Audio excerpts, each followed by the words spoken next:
Alright, I'm back, everybody. Today's topic is called inheritance. Now, I am not the type of person that thinks about what I'm going to achieve when somebody passes away. I am the type of person who sits and is very sad that that person is gone, that they're no longer here for us to make memories with, to love and cherish, to, hold on to. And I'm saddened, that all we've got left are memories, and trying to find good memories and celebrate their life, which is a very hard thing to do when life is that challenging. Now, oftentimes I will say I don't belong in this world at all. And it's because I never belonged in my family. I don't know why I'm so different than all of them. I definitely am more of an observer, and I wouldn't say that my ethics and morals are perfect, but they're definitely at a higher level than everybody else in my family.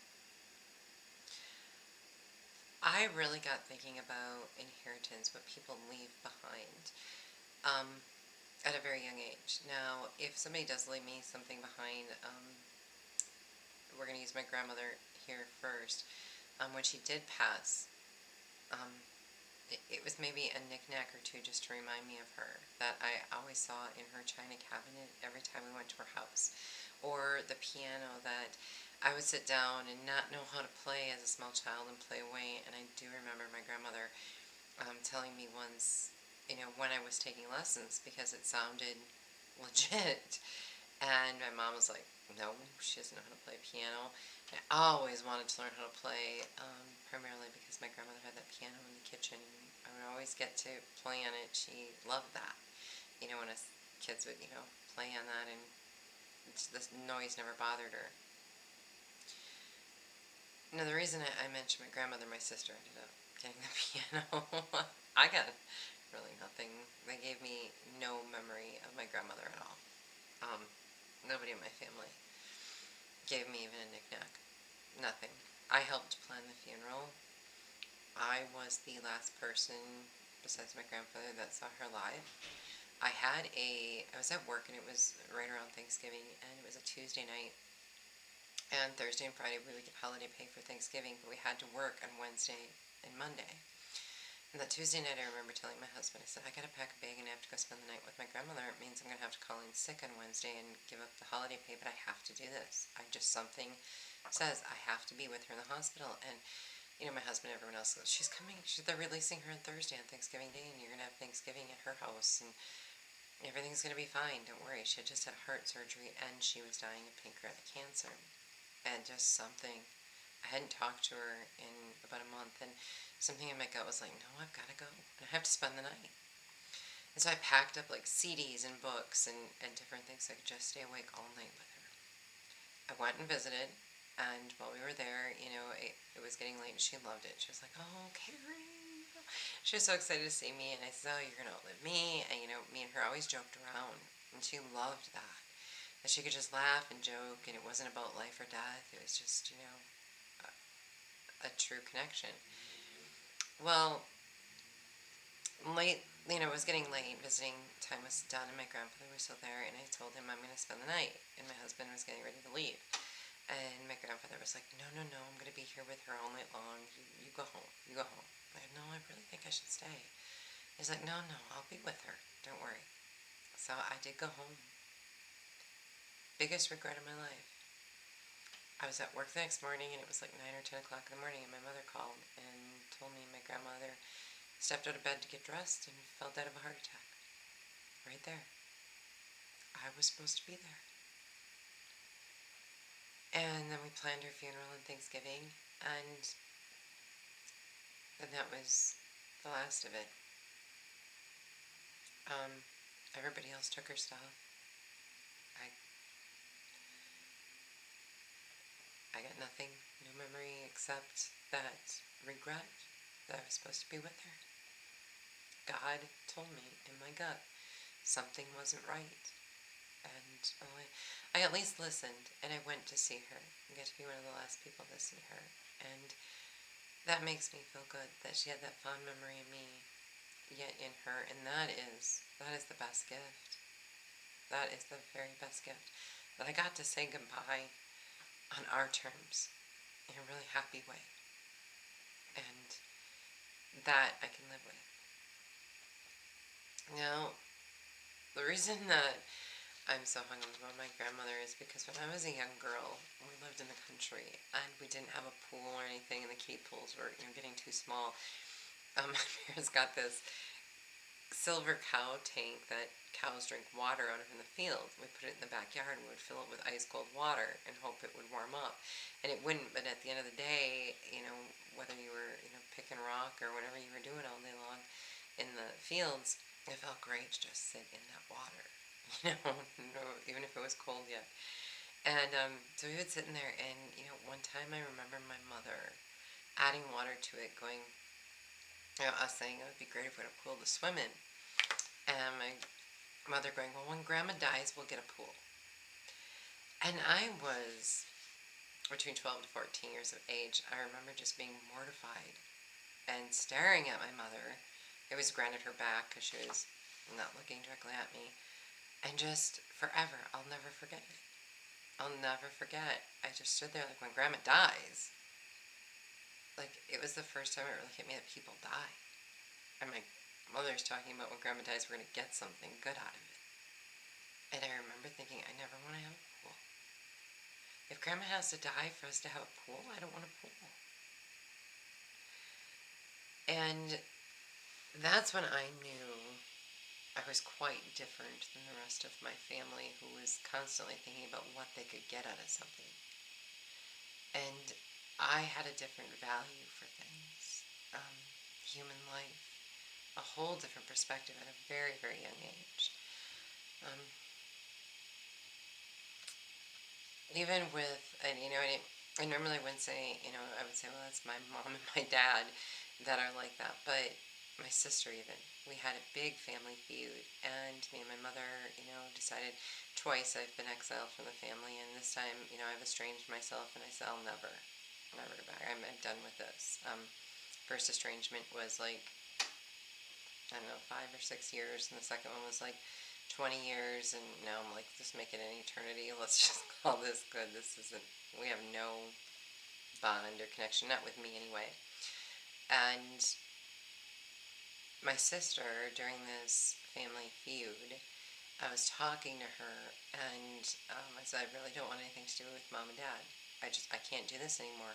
I just cannot do this anymore. It's too wearing on me, and they're narcissistic, and this is terrible. And my sister goes, well, what are you going to do if they die? And I said, well, I'm not going to go to the funeral or anything.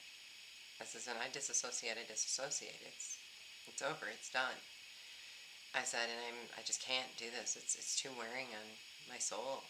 It's too hard, to constantly want to be loved and respected by two people who just hate every last thing about you. You can never do anything right, and they're running around the community trashing you. You're their kid. It's like, I didn't do anything to deserve that. I was the only one in my family that stayed clean. I'm the outcast. Like, then I'll be the outcast, because I'm not going to lower my morals for that. And then she says, well, don't, make sure that you're not there to get anything either. She goes, you're not getting anything when they die. And I said, no, I don't want anything when they die. If you feel you deserve it all, then take it all. And she's like, well, you're not going to get anything of the house or the vehicles or any money. I go, my parents' life is not about that. The relationship I don't have with my parents has nothing to do with what they're going to give me when they die. It's the relationship we had while they were alive that matters. And if we didn't have a relationship, I shouldn't be there when they die. And that includes an inheritance. I probably wouldn't even accept it. I would donate it to charity, because I don't want their blood money. I'm like, no. And so, here's my sister. making sure she's getting every penny she can get out of my parents. I'm like, it's all yours, sweetheart. I'm here for a bigger purpose than that. I'm sorry, but I want my life to mean something more than what I got out of somebody else's death or even their life. So it really, caused me how people, to think about other perspectives, how people think about loss being gain. That if they lose something, it's actually something they gained something out of it. When it comes to human lives. And I was really confronted with that when my second husband and my family cohorted together to hire a hitman, and they were poisoning and drugging me and all kinds of stuff. My mom wanted a $30,000 bathroom, and my ex wanted a new life with a $50,000 truck and $50,000 camper, and with his new girlfriend. And I mean, I knew what they wanted. I knew what my life was worth, but what they didn't count on is, in God's eyes, it was worth so much more than they could put a monetary amount on. So God made sure it didn't happen. There was a huge amount of loss in it, and nobody gained anything. There's no gain in human loss. There really isn't. And on that note, I don't think that people should be able to put life insurance. I don't think life insurance should exist at all. I'll be honest with you. Too many people in this day and age are being killed for life insurance. And it should just be banned at this point. Or, if you do get life insurance, a small monetary amount, maybe 25% of what that person makes, even for a year, so that they're not just, the family isn't just abandoned, there's something to get them back on their feet, but they're going to have to figure something out for themselves. I've been abandoning 2 marriages and left with nothing. And I was the primary breadwinner. Second marriage, I was working 2-3 jobs, getting a college degree at the same time. First marriage, I was working at least 2 jobs, making 10 times more than he did. My life was worth more than theirs. And, of course, life insurance, that figures. And even my first husband had something to gain out of my death financially.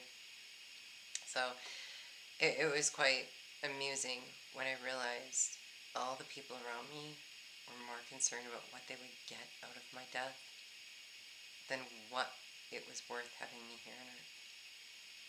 And I provided them all a lot of love, a lot of caring, a lot of patience, a lot of kindness. Yes, I put my foot down sometimes and I was stern, but you have to. You can't be a doormat all the time. And in the end, all I was worth was dollars and cents. I don't see life that way. And I wish more people would see true value in connections than in material value. The Bible phrase I got from the Bible in regards to this was Romans chapter 8, verse 17. And if children, heirs also, heirs of God, and fellow heirs with Christ, if indeed we suffer with him, so that we may also be glorified with him. So, there's something about being an heir that the greater gift I have by holding a higher standard and not monetizing people's lives is that I become an heir of God, an heir with Christ. That's going to be worth more than anything you could accomplish on earth. And that's the inheritance that I look forward to. And so therefore, not taking any inheritance from any human lives here on earth means I have a greater inheritance with God. That's the one I want. I'll take that one. The rest of you can take your money and your material possessions, because you can't take them with you. Alright, on that note, love you. Bye.